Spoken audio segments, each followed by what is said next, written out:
Eu saúdo os irmãos com a graça e a paz do Senhor Jesus. Bom dia. Amados, hoje entramos no 16º dia de exposição do livro do profeta Isaías. Por aqui, o professor Fábio Machado, e estaria expondo do capítulo 46 até o capítulo 48. Meus amados, mas antes de entrarmos no capítulo 46, eu gostaria de recapitular o livro de Isaías em seu contexto histórico, para que cada um possa se localizar. Vamos lá, o primeiro rei de Israel foi Saul, destituído por Deus por sua desobediência. Em seu lugar assumiu Davi e depois Salomão. Esse período foi a glória de Israel. Porém, quando Roboão, filho de Salomão, assumiu, Israel se dividiu em dois reinos separados.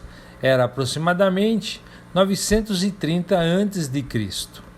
O reino de Israel, também chamado de Samaria, Efraim ou 10 tribos, foi governado por uma sucessão de reis ímpios.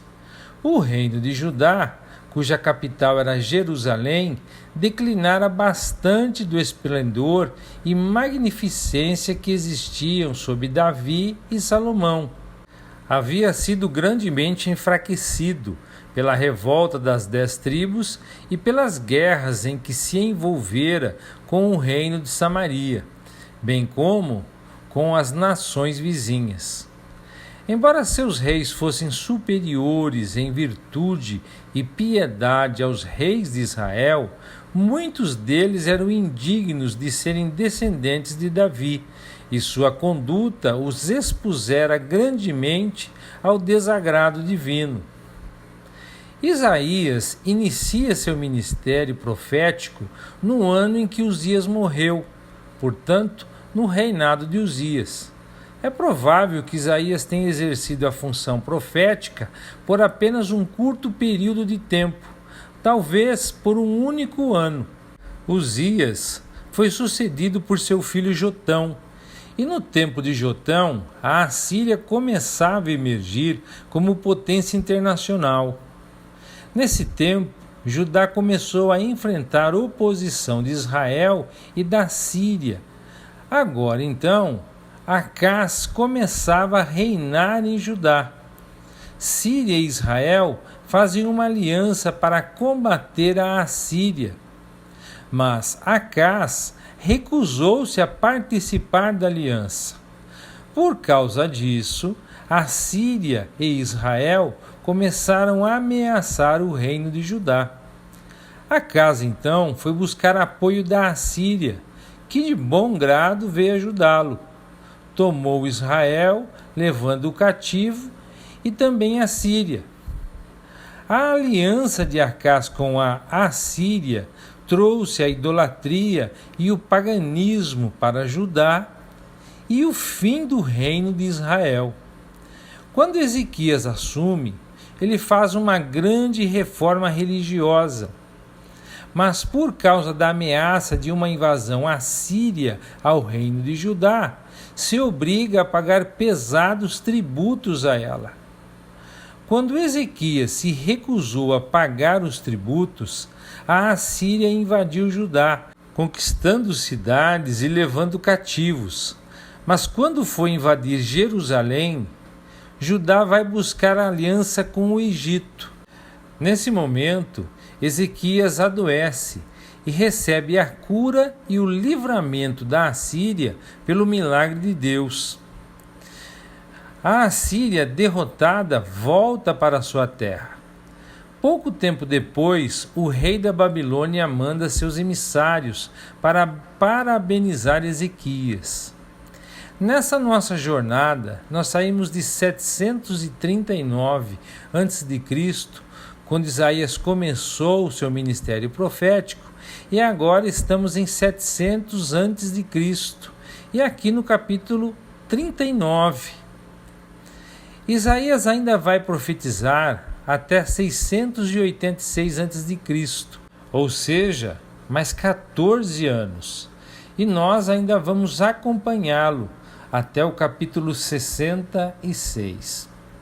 Mas vamos lá, no capítulo 46, versos 1 e 2, essa descrição vívida é dos deuses da Babilônia sendo levados da Babilônia para o cativeiro. E esses grandes ídolos não partiram em triunfo, estavam sendo carregados por bestas, por mulas e bois, possivelmente em carroças ou nas costas de bestas de carga. Anteriormente, eles haviam sido carregados em triunfo, em festivais, mas agora se tornaram simplesmente um fardo pesado ao longo de longas milhas, um fardo incômodo que deixava os animais muito cansados. Eles próprios apenas balançavam para cima e para baixo indefesos, amarrados com cordas. Eles estão à mercê do movimento causado pelas feras trôpegas, curvando-se para todos os lados a caminho do cativeiro. Nos versos 3 e 4, em contraste com a situação humilhante dos deuses da Babilônia, que têm de ser carregados nas costas de animais ou em carroças por seu próprio povo, Deus é aquele que carrega. Aqueles que sobreviveram de Jacó e Israel após o transporte para o cativeiro assírio e os massacres subsequentes em Judá e que são fiéis a ele, foram carregados por ele do ventre ao nascimento e através da vida até a velhice. Ele os fez e os levará, e ao carregá-los ele os livrará. Como os deuses da Babilônia nem mesmo puderam fazer pelos seus animais que os geraram. Portanto, Yahvé é o grande portador de seu povo, e ele mesmo nunca precisa ser carregado. É ele que carrega e liberta o seu povo. Nos versos 5 a 7, Deus deseja que todos os ídolos sejam colocados firmemente em seus devidos lugares. Ele pergunta com desprezo: a quem eles o compararão, e a quem contarão como seu igual, e se igualarão a ele? Certamente, não a imagem de prata e ouro transformada em Deus pelos ourives, que tem de ser carregada para todos os lugares e, quando pousada, fica exatamente onde foi colocada. E quando alguém chora por ela, ela não pode responder, nem livrá-los de problemas. Pois seja o que for que eles possam reivindicar, esse é o fato da questão. Eles vão realmente compará-lo à Babilônia e seus ídolos, quando tudo o que eles são é um fardo para seus adoradores? Nos versos de 8 a 10, lembre-se disso e mostrem-se homens. Provavelmente significa: lembre-se do que eu sou e do que fiz, e das coisas antigas da antiguidade, e mostrem que vocês são racionais como os homens deveriam ser, entendendo isso e respondendo. Ele enfatiza que eles são transgressores, portanto, para eles é necessária uma mudança de mentalidade. Esse é um apelo aos infiéis de Israel. Ele quer que se lembrem das coisas antigas que provaram que ele e somente ele é Deus, e respondam. Deixe-os considerar os deuses da Babilônia balançando nas costas de jumentos. Então, que eles considerem o fato de que ele é o único Deus, e que isso é revelado pelo fato de que ele declara o fim desde o princípio, revelando todas as coisas do começo ao fim, e revela coisas que não aconteceram muito antes delas acontecerem. Ele declara que o que ele aconselhou permanecerá, e ele fará o que ele determinar. Portanto, ele é supremo. No verso 11, a ave de rapina desde o Oriente é uma referência a Ciro, e a velocidade e forças demonstradas em suas conquistas. A mensagem é de que Deus pode empregar qualquer instrumento que desejar para fazer cumprir seus propósitos na terra. No verso 12, não poderia haver descrição mais adequada do que esta dos ouvintes de Isaías, como Isaías deixa claro lá no capítulo 6, versos de 9 a 13. Seus corações são teimosos, eles estão longe da justiça, mas Deus vai trazer a sua justiça para perto. Ele vai estabelecer um povo justo, e do ponto de vista do tempo de Deus, não está longe. Sua libertação em justiça não demorará. No verso 13, este é um final adequado para um capítulo que se concentrou na singularidade de Deus e no cumprimento de seus propósitos, que é a preocupação principal constante de Isaías. Isso explica porque Yahvé trouxe sua ave de rapina, que executa seu conselho do leste. É um apelo ao teimoso do seu tempo, de acordo com as suas instruções no seu apelo inaugural.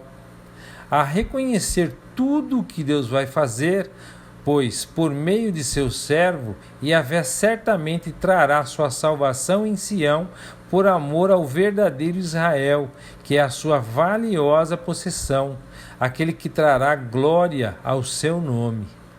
No capítulo 47, nós vamos observar que no final do capítulo 46, o Senhor deu a garantia de que seu povo certamente seria libertado do cativeiro na Babilônia e restaurado em sua própria terra.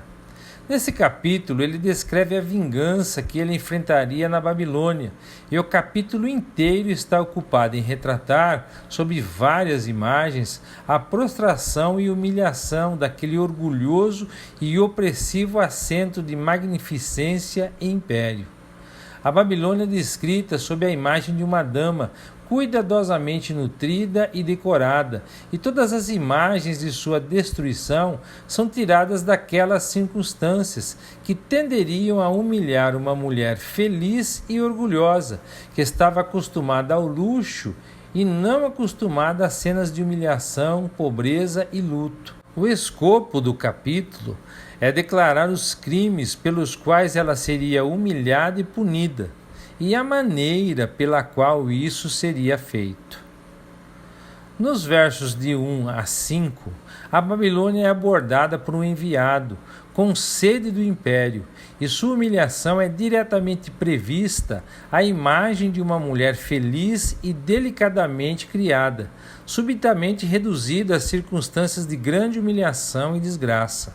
Ela é ordenada a se sentar no pó. Ela não deve mais ser tratada como uma princesa encantadora e delicada. Ela seria reduzida à condição mais humilhante, como uma mulher delicada e terna, de vida elevada, obrigada a desempenhar os cargos mais servis e despida de todos os seus trajes finos. Ela deveria sentar-se na escuridão ou na obscuridade. Sua honra seria tirada e ela não seria mais chamada de a dama dos reinos. E tudo isso devia ser feito por Yahvé, para se vingar dos opressores de seu povo. Nos versos 6 e 7 do capítulo 47, Deus declara as razões pelas quais ele assim humilharia e a puniria. Era porque ela não demonstrara piedade ao povo dele e lançara um forte jugo sobre uma nação antiga. E porque ela havia calculado que seu poder e magnificência continuariam para sempre, apesar da maneira como ela oprimia as pessoas que Deus havia colocado em suas mãos, acreditando que sua tirania não teria fim. Nos versos 8 e 9 do capítulo 47, a natureza do castigo que deveria ser atingido por isso é mais clara e totalmente prevista, misturada com outras declarações das causas pelas quais ela deveria ser punida e humilhada. As causas eram o luxo e efeminação que abundavam, que ela estava orgulhosa e não entendeu que era possível que fosse reduzida de seu estado de magnificência e grandeza, e que ela apreciava feiticeiros e encantamentos. A punição era que ela deveria ser reduzida em um momento à condição de viúva e ao estado de alguém que de repente perdeu todos os seus filhos. Nos versos 10 e 11, o crime e a punição da cidade são ainda declarados. O crime foi que ela não supunha que Deus a vingasse e que ela se tornara orgulhosa e vaidosa de sua sabedoria e conhecimento. O castigo seria que o mal chegaria sobre ela repentinamente, de um jeito que ela não esperava e de uma maneira que ela não poderia impedir. Nos versos 12 e 13, Isaías agora a convida a fazer o que puder com o que ela tem. Seus encantadores e feiticeiros têm muitas décadas de experiência em magia e feitiçaria. Deixe-os agora assumir sua posição com isso. Mas não a beneficiará. Mas ela pode tentar. Ela não vai prevalecer. Na verdade, ela está esgotada por todos os conselhos e palavras dos deuses e de seus ancestrais e das estrelas, descrito como a multidão de seus conselhos. Bem, que todos aqueles que se empenham em predizer o futuro se levantem agora e salvem-na do que está por vir, mas eles não serão capazes. No verso 14, todas essas pessoas serão queimadas, junto com toda a sua parafernália, como o restolho é queimado nos campos. Eles não serão capazes de se livrar das chamas por causa de sua intensidade, pois este não será um braseiro amigável, mas chamas intensas. No verso 15, assim como a multidão de adivinhos, astrólogos com quem trabalhaste, não puderam salvar a Babilônia, os seus negociantes, comerciantes, desde muito tempo, desde a juventude, com quem a Babilônia negociava, fugirão cada um pelo seu próprio caminho e também não poderão salvá-la. No capítulo 48, esse capítulo contém renovadas garantias da libertação dos judeus exilados da Babilônia. É planejado, em geral, declarar as causas pelas quais o cativeiro ocorreria e fornecer também a garantia de que, apesar do julgamento que deveria vir sobre eles, Deus os libertaria da escravidão. Ele contém lamentações de que havia uma necessidade de trazer essas calamidades sobre eles, garantias de que Deus os havia amado. Apela a si próprio como prova de que tudo o que haviam sofrido havia sido previsto, e uma ordem solene de sair da Babilônia. Deve ser considerado endereçado aos judeus exilados na Babilônia, embora seja provável que o profeta tenha designado para influenciar os judeus e seu próprio tempo, como dados à idolatria, e que ele pretendia que suas palavras deveriam ser uma repreensão indireta para eles, mostrando-lhes as consequências de sua propensão à idolatria. O capítulo é extremamente terno e cheio de amor, e é uma expressão da bondade que Deus tem pelo seu próprio povo. Nos versos de 1 a 8, nós temos uma repreensão dos judeus por suas tendências idólatras, lembrando-os de que essa era a característica da nação e sugerindo indiretamente que todas as suas calamidades viriam sobre eles por causa dela. Nos versos 1 e 2, nós temos um discurso aos judeus. Temos o início com a expressão ouvi, que é um apelo urgente para o Israel surdo, para lembrar os seus pecados que os tinham levado ao desastre político, a saber, a combinação de adoração formal e insincera, como aqueles que professavam adorar e confiar no Deus Israel, embora com falta de sinceridade e hipocrisia.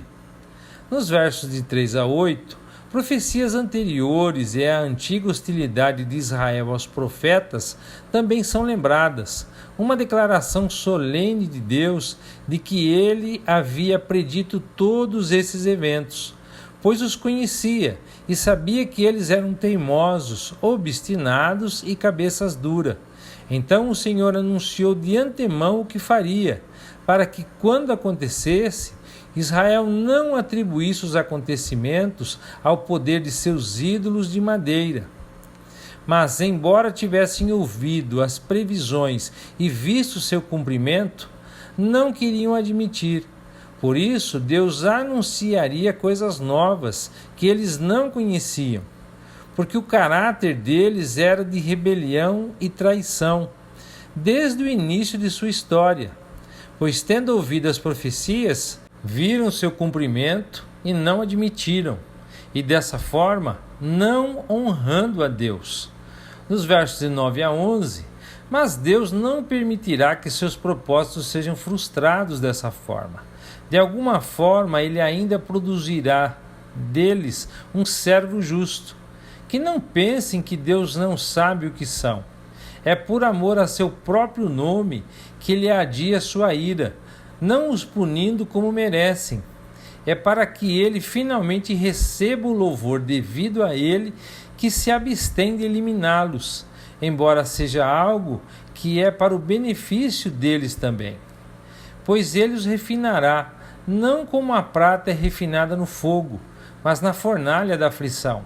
Lá, sua escolha se tornará realidade. De lá, Ele produzirá seu remanescente puro, e Ele o fará por amor ao seu próprio nome, repetido para enfatizar, para que ninguém mais receba a sua glória, e para que o seu nome não seja manchado. Nos versos 12 e 13, tendo assegurado a eles que, apesar de todos eles serem seus chamados, Deus abre seu apelo adicional a Israel, descrevendo o que ele é, e exige que eles ouçam.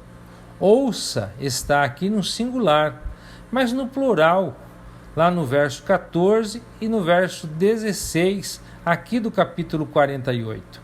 Pois aqui o apelo é para Israel como um todo, como o chamado de Deus, enquanto em Isaías, como nós vimos aqui no capítulo 14 e 16 do capítulo 48, é para o povo em geral.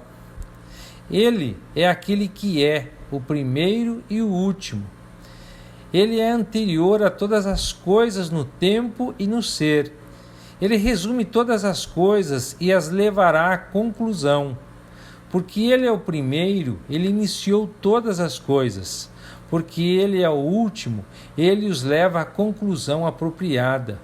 Ele também é o Criador e fundador do céu e da terra, que ambos, ao contrário de Israel, cumprem, obedecem suas ordens.